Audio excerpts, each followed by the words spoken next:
Hello and welcome back to Thirsty Thursday. It's that time of week where we sort of recap all of our Mhm. news on the marketing front this week. So we've got a lot to cover this week, right, Will? Do we want to start off with some Yes. podcast wars? Yes, Podcast Wars. We do this segment every week because we love podcasting and that's kind of what we do for a living. So, Susan, what was the news that you found this week? Not surprising, but interesting. Yeah, so I'm going to share screen and we'll talk about it for a second. It's essentially no, like Will said, no surprise here, but Spotify is all set to sort of take over as the leader of podcasting. Mhm. And there's a bunch of statistics here, which is new stats from eMarketer about how this journey has gone. I for one am excited about this. I mean, it's like you said, it's not brand new news, but it's official. So what are your thoughts, Will? Yeah, honestly, well, I'm not surprised really that Spotify is going to overtake Apple with number of listeners because when we've in past podcast war segments on Thirsty Thursday, we've talked about Spotify and some of the acquisitions they've done. We've talked about Amazon and iHeartRadio. They seem to have been in the news because they are trying to grow their listenership, whereas it seems like Apple has just been resting on their ever popular Apple laurels. So I'm Yeah. not surprised. Yeah, I think with Apple, the big thing is the rating and reviews and how it is that Hmm. podcasters sort of build their following using that, which is great. I don't think you need to pick go with the holy trinity and do Apple, Google, and Spotify if you can. But that said, I'm excited. I'm definitely a Spotify user, and I find it just a lot more user friendly on a few levels. And I can't wait to see them make improvements and acquisitions. Yeah. Yeah. So speaking of podcasting, do you want to set us up here for our little humble brag Yeah, of the week? we also this week, one of our clients, the Canadian Marketing Association, also known as CMA, they just launched a podcast. So we helped them launch their podcast. It's called CMA Connect. It's hosted by their president and CEO, John Wiltshire. Um, and so a shout out to the lovely team over there at CMA. It We dropped it this week with 6 episodes already in the can, ready to listen to. Grab the popcorn or your glass of wine or your coffee cup and sit down and enjoy. They're not too long, the episodes. And they've got a great list of guests lined up, like bigwigs in the Canadian marketing industry. So definitely check out CMA Connect on Apple or Spotify, and I'm sure you'll enjoy it. Yeah, it's cool. It's I mean, it's for marketers and marketing inclined founders. It's definitely Hmm. a good idea. So from there on to another tech giant story, Facebook. I mean, there's a lot that's been happening with Hmm. Facebook over the last week. So do you want to quickly do the Yeah, highlights and then I we'll mean, share I'm some sure thoughts? it's not been a good year for Facebook or a good several years reputation wise. I just was reading an article in The Economist about how it's at a reputation tipping point. I think it has been for a while. We had the whistleblower. Facebook was down. All of the Facebook properties were down on Monday. Then they're having the hearings in the States. Governments are sounding the alarms. This surveillance capitalism that Facebook employs, the algorithm, the secrecy, and all of that. There's just so much going on right now because they have such control over so Yeah. much of our lives. It's basically everyone agrees there is a problem, but like getting consensus on the solution, I don't know how that's going to happen at all. What are you thinking about it all? I mean, it's like to me, I'm thinking, what's the solution? Like this, what they're expecting Facebook to do and self-regulate on their own is Hmm. obviously not working. So at what point does somebody step in? Where's the some sort of regulation has to come into play on some of the stuff, right? And Yeah.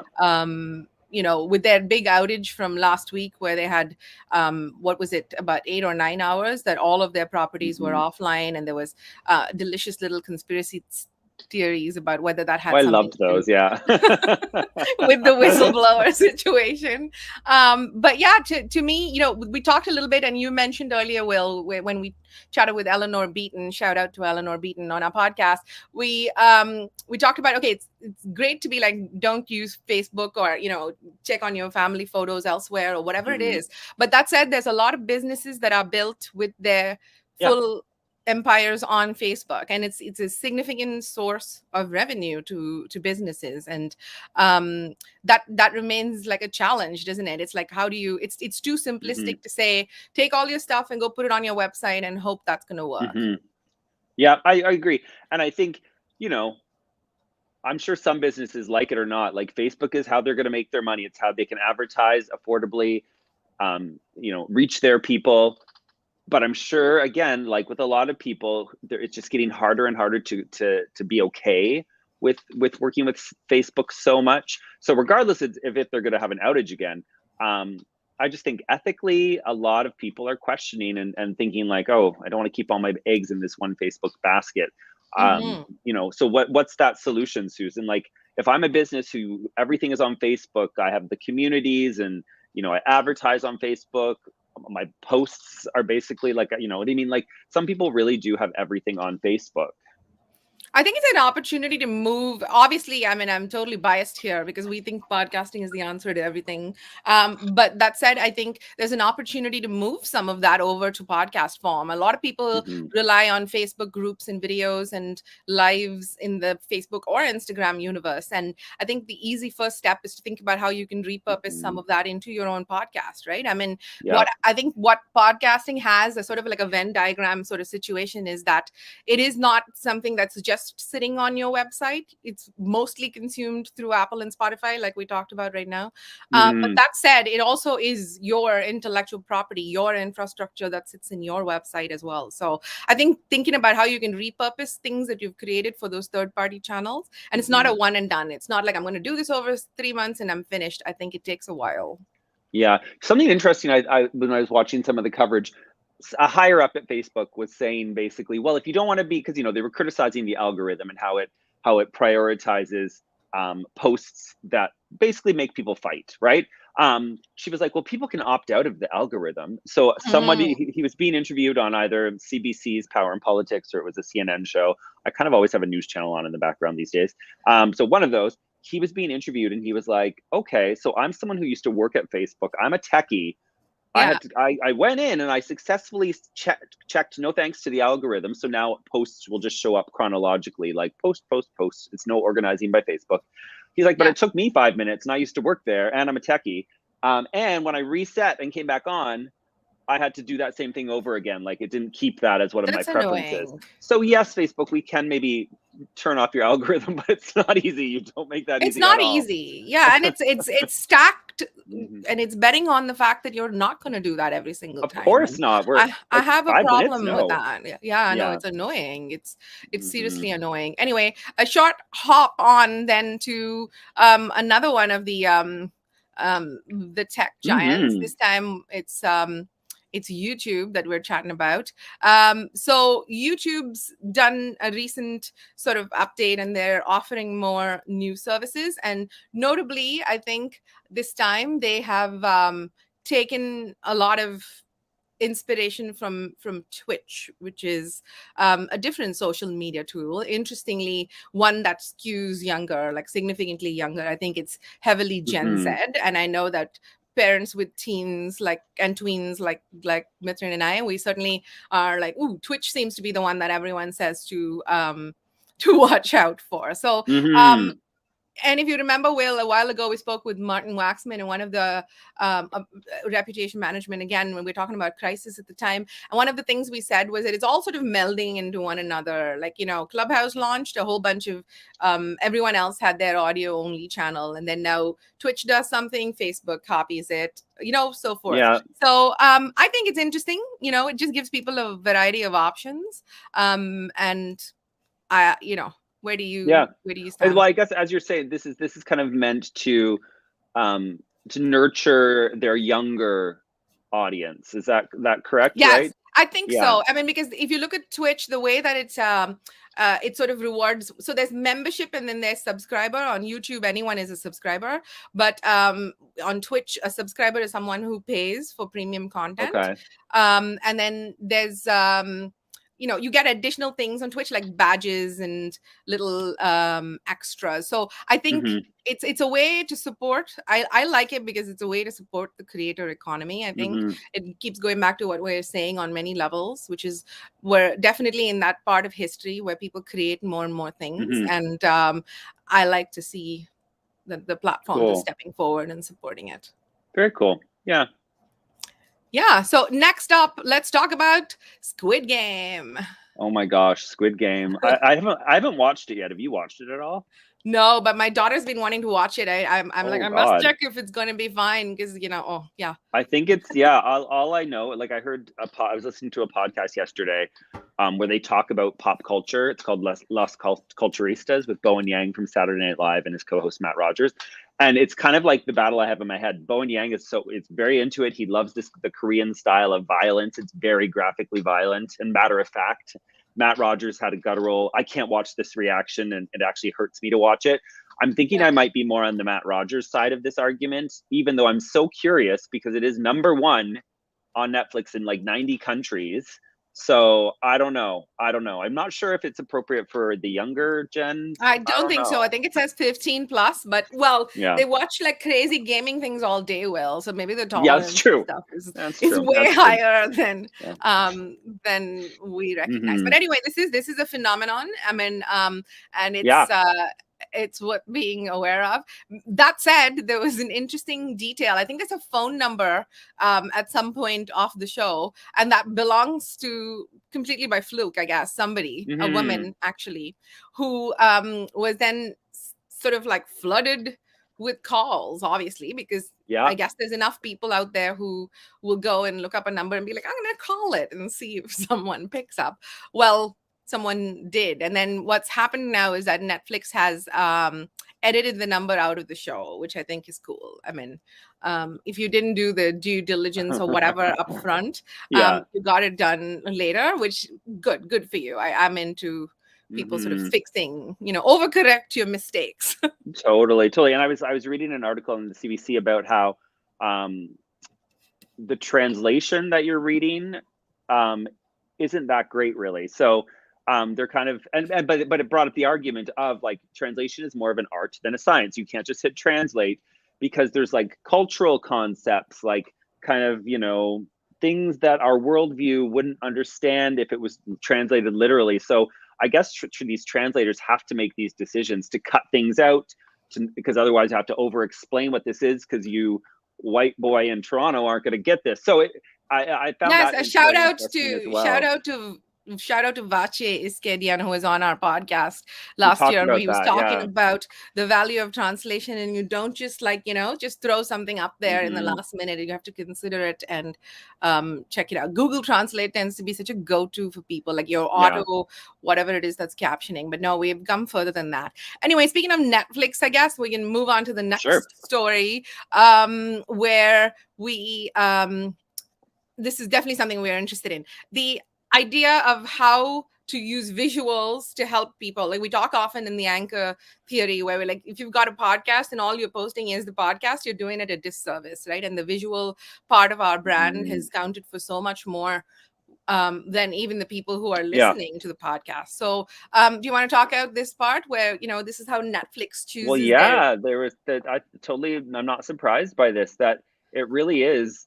They're saying, and right there it says there, a user will look for only 1.8 seconds when they're skimming. When think about your own baby, you go on Netflix, you're bored, it's 8 o'clock at night, you do that quick skim. And if something's not catching your attention as either something your friend mentioned to you or it's an interesting tile, you're like, oh, guess I'm on to Disney Plus now. Do you know what I mean? You really do make Mhm. those quick decisions based on those tiles. And what Susan was saying is so true. When we work with people on and getting the podcast ready, you don't just have that lead image that you use all the time. We develop a fleet of images that work for the brand of your podcast that hopefully will be arresting and interesting enough to get people to stop the scroll for a minute and maybe click, right? At the very least, they know you're Exactly. putting out a podcast. So the brand Mhm. visual is just as important as what's on the podcast for sure.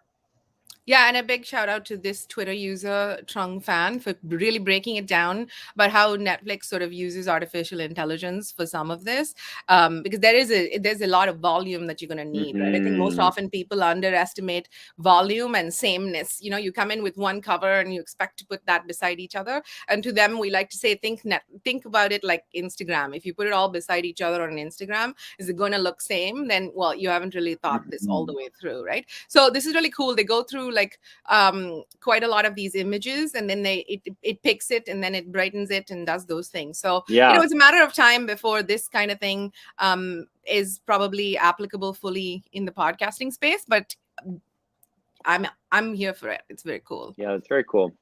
What's next on our little list? And then here we go with merchtainment. So let's Oh start with, yeah. again, staying in this Squid Game space. Let's talk about how those Vans sneakers, well. Yeah, the headline says it all there, folks. So I don't know, maybe everyone's getting ready to be Squid Game for Halloween, but the tracksuits, there was an article about how they were selling out green tracksuits, and then Vans is reporting a 7,800% spike since this has the white slip-ons that are in Squid Game. So just like you mentioned that people saw a phone number and started calling it, it's like when you've got a cult hit like this, that's a more than a cult hit. It's cult to begin with, and then becomes a global hit. Like Yeah. everything about it, that if you're lucky enough to be attached to it, will get attention. That's right. It's amazing, and the sort of spin-offs of it. Like I've started to see on my other social media channels and stuff, like people are making videos about how to clean Hmm. white shoes and how to keep your white shoes white, and it's like just it's amazing to me how like once you've hit Hmm. that right chord, Yeah. creators will pick up the stuff and run with it. Now more merchtainment talk. Let's talk Hmm. about That the was your word. the hype beast article that you found that Yeah, I found fascinating, but it's so true.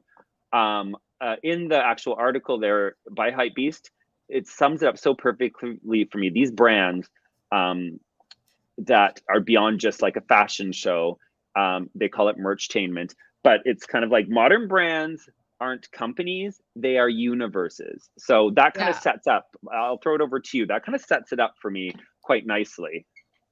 Yeah, I think so. I think people are starting to think about the shopping experience is completely changed. And I think we're making some sort of Hmm. progress in that direction by enabling that for people, by whether it's basic stuff like swipe ups and things, Hmm. buy what this person's wearing, but then really taking it to this level where you've got these. I think that what the article mentioned Gap and Kanye and Yeah. that jacket, and how that was sort of an effort for them to, they were a dying brand, we talked about it, and Yeah. then they were trying to infuse this. So I think it's really worth thinking about this, and it's easy to dismiss it as this is one Hmm. more of those, like, what do you call it, this is one more of those buzzwords.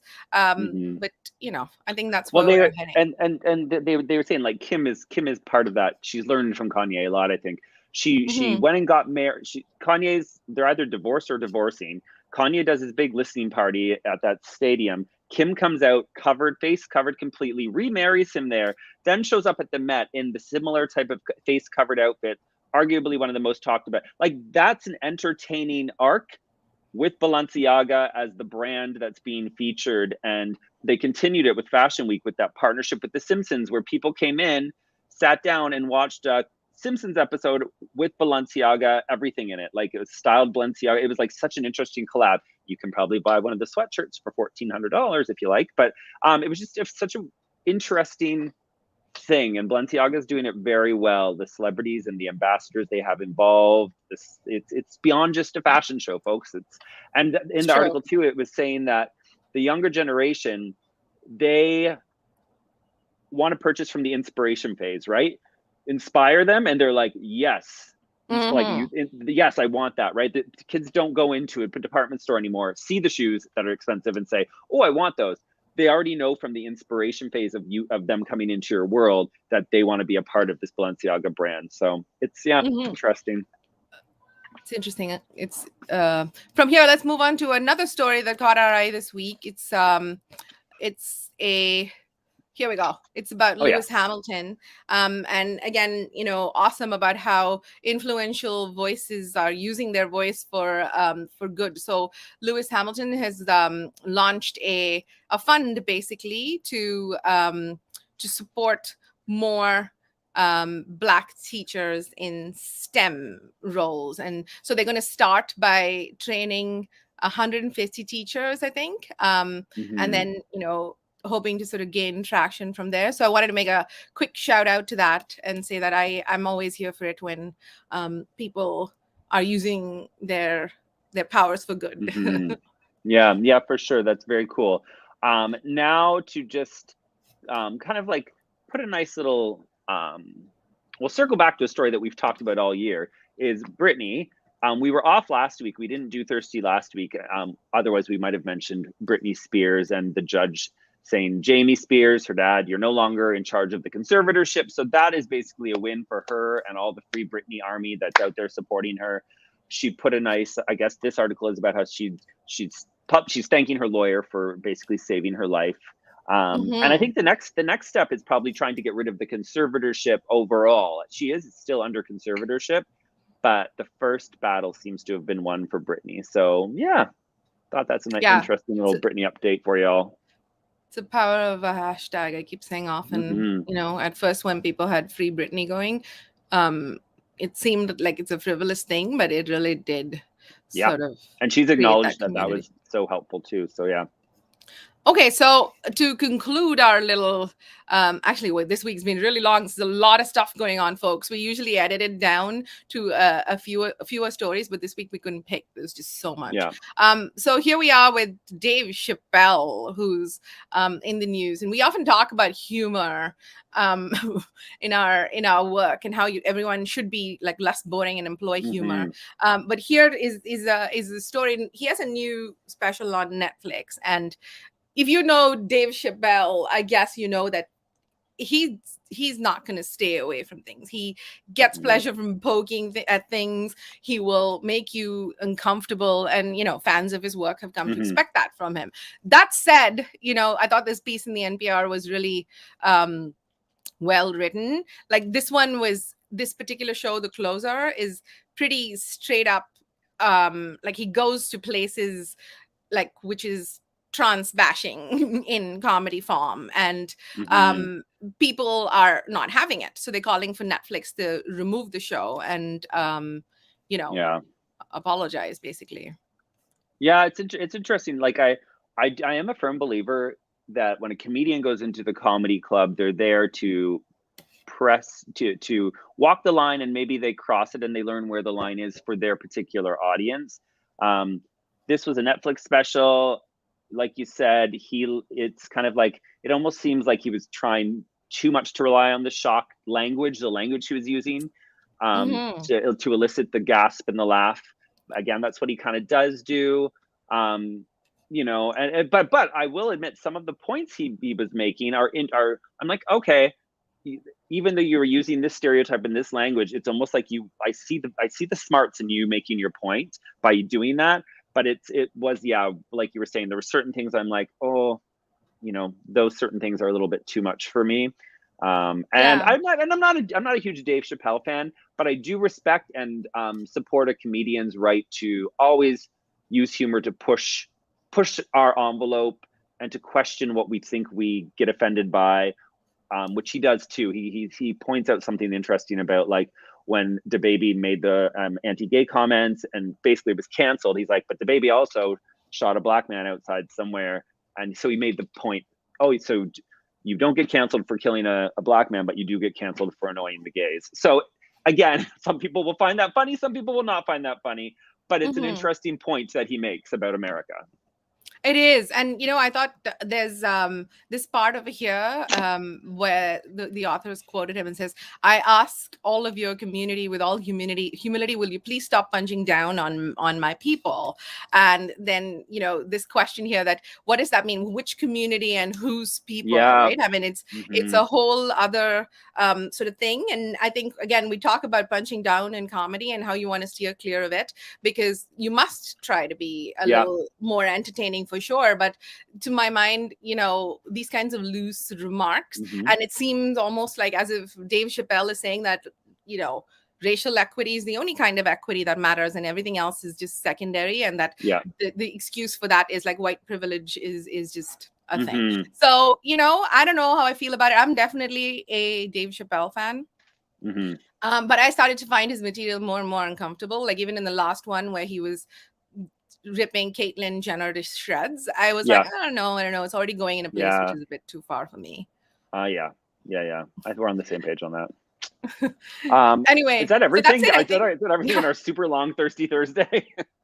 We used to do 10 minutes, folks, but we understand that LinkedIn Live, which is where we do this, and then repurposed to Let's go a podcast. little longer. And also we took a break last Thursday to mark the National Day of Truth and Reconciliation. So Yes. we had some built up and pent up thirsty things to talk about, Susan. There The was thirst was lots to be pent up. thirsty Yeah. for. Yeah. Yes. All right. Thanks for listening, folks. Bye, everybody.